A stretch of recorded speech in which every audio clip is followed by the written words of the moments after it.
നിങ്ങൾ അറിവില്ലാത്തവരാണ് എങ്കിൽ ബന്ധന കാഞ്ചന കൂട്ടിലെന്നതുപോലെ ബന്ധനത്തിലായിരിക്കും നിങ്ങൾ ജീവിക്കുന്നത്. നിങ്ങൾ ദൈവത്തിൻ്റെ വചനത്തിലാണ് ജീവിക്കേണ്ടത്. എന്നെ തൊടുവാൻ ആ ദുരാത്മാവിന് കഴിയത്തില്ല. നീ ജീവിക്കുന്നത് സ്തോത്രമതെ ദൈവത്തിൻ്റെ വചനത്തിലാകട്ടെ.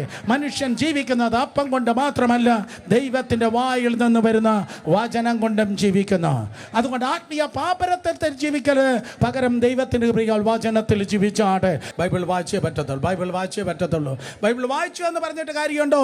ബൈബിൾ മനസ്സിലാക്കിയേ പറ്റത്തുള്ളൂ, ബൈബിൾ മനസ്സിലാക്കിയേ പറ്റത്തുള്ളൂ. ലൂക്കോസ് സുവിശേഷം 24:45 തിരുവെഴുത്തുകളെ തിരിച്ചറിയേണ്ടതിന് അവരുടെ ബുദ്ധിയെ തുറന്നു. നിങ്ങൾക്ക് PhD കാണത്തില്ല, പോസ്റ്റ് ഗ്രാജുവേഷൻ കാണത്തില്ല, സ്തോത്രം. മഴ പെയ്തപ്പോൾ പോലും ഒരു കോളേജിൻ്റെ വരാന്തയിൽ നിങ്ങൾ കയറി നിന്നില്ല.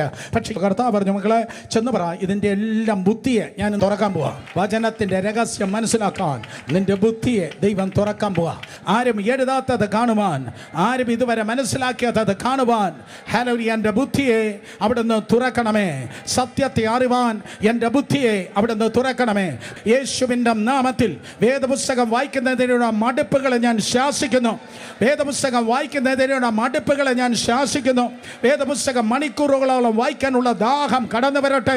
അധ്യായം അധ്യായമായി, പുസ്തകം പുസ്തകമായി വചനമർ വായിക്കട്ടെ, വചനത്തിൽ നിൽക്കട്ടെ, വചനത്തിൽ തരക്കട്ടെ, വചനത്തിൽ വളരട്ടെ, വചനത്തിൻ്റെ വെളിപ്പാട് വെളിപ്പെടട്ടെ.